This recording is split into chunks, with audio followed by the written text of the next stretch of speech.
Hello, welcome back to American English Podcast channel. In this episode, we are going to talk about 10 polite ways to sound more natural in English. Today's topic is extremely useful because many English learners use the same simple phrases again and again, phrases like please, thank you, sorry, or okay. These words are correct, but they can sometimes sound too basic or too direct. Native speakers often use softer, more natural expressions that show respect, kindness, and confidence. So today, I'm going to teach you 10 polite expressions that will make your English sound more friendly, more natural, and more professional. And I'll explain exactly how to use each one in real situations. Let's get started. Polite way number 1 is would you mind? This is one of the most polite ways to ask someone to do something. Instead of saying open the window or help me, you can say, would you mind opening the window? Or, would you mind helping me for a minute?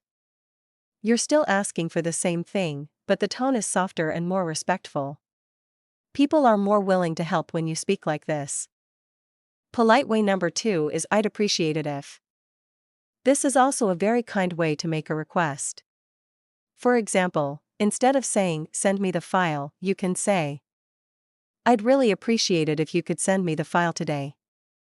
It feels warm, polite, and professional at the same time. When you add really, it becomes even more natural. Polite way number 3 is I'm not sure, but. This expression is very useful when you want to give an opinion without sounding too direct. Instead of saying you're wrong, or that's not right, you can say, I'm not sure, but I think there might be another way. It's a polite way to disagree or offer another idea without making the other person uncomfortable. Polite way number 4 is I'm afraid. This doesn't mean you are scared. In English, I'm afraid is a soft way to give bad news or say no. For example, I'm afraid I can't come today. Or, I'm afraid the store is closed now. It makes your tone gentle and respectful, especially in serious situations. Polite way number 5 is do you happen to know? This is a very natural way to ask a question when you're not sure if the person knows the answer. For example, do you happen to know where the nearest bus stop is? Or, do you happen to know if the manager is here? It sounds friendly, polite, and very native-like. Polite way number 6 is I totally understand. This expression shows empathy. It's a polite way to say you understand someone's feelings, problems, or situation. If your friend is stressed, you can say, I totally understand. It happens to everyone. Or at work, if someone is late, you can say, I totally understand. Don't worry about it. This phrase helps you build trust and good communication. Polite way number 7 is thanks, I appreciate that. Instead of just saying thanks, you can make it stronger and more natural by saying, thanks, I appreciate that. It shows deeper gratitude and makes the other person feel valued. For example, thanks for waiting. I appreciate that. Or, thanks for your help today. I really appreciate it. Polite way number 8 is when you have a moment. This is a polite way to ask for someone's time, especially if they are busy.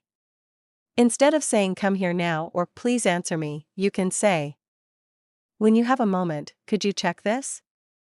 Or, when you have a moment, can we talk? It shows you respect their schedule and don't want to interrupt them. Polite way number 9 is let me know if you need anything. This expression is friendly and helpful. It shows you care and are open to helping. For example, if you have any questions, let me know if you need anything. Or, if you're new here, let me know if you need anything. It sounds kind, supportive, and very natural. Polite way number 10 is I'd be happy to. This phrase is perfect when offering help. Instead of saying I can help, you can say, I'd be happy to help you with that. Or, I'd be happy to show you how it works. It makes you sound positive, confident, and polite at the same time. Now let's go deeper. These 10 polite expressions are only the beginning. If you want to sound natural, you also need to understand tone, rhythm, and the small words native speakers use to soften their sentences. For example, native speakers often add words like actually, maybe, kind of, or a bit. These words make sentences sound smoother. Instead of saying you are late, you can say, actually, you're a bit late. It feels less aggressive.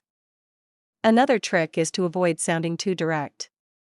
English is a language where indirect requests feel more polite. So instead of saying, give me your phone, you can say, could I see your phone for a second?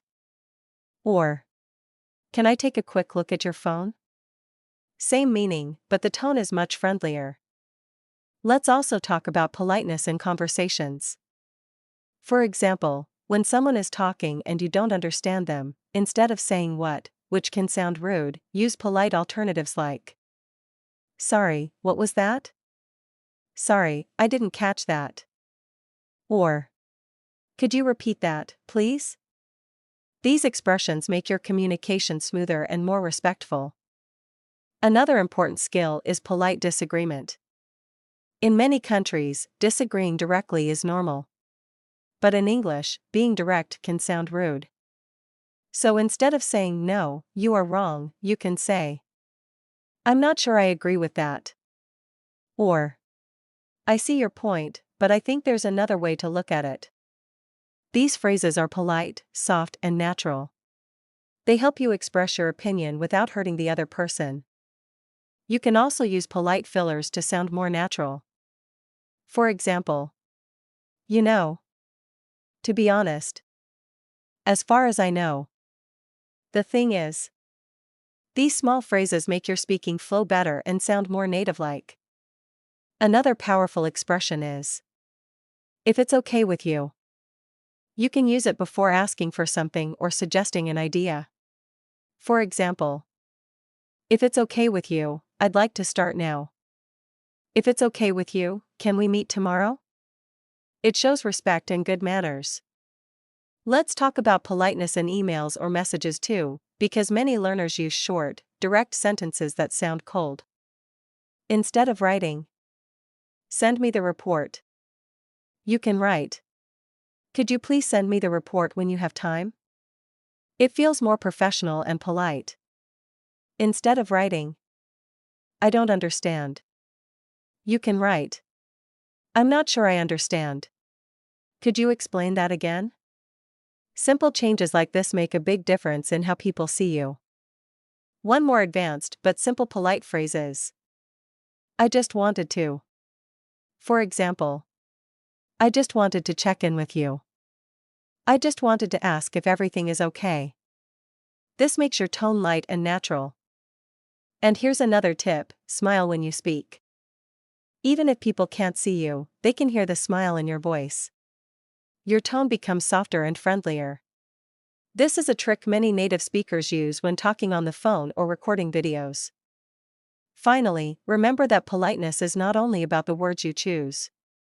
It's about the attitude behind your words. If you speak with kindness, patience, and respect, your English will naturally sound polite and professional. Thank you so much for listening. I hope these polite expressions help you sound more natural, confident, and friendly in English. Try using just one or two of them every day, and soon they will become part of your speaking style. See you in the next episode.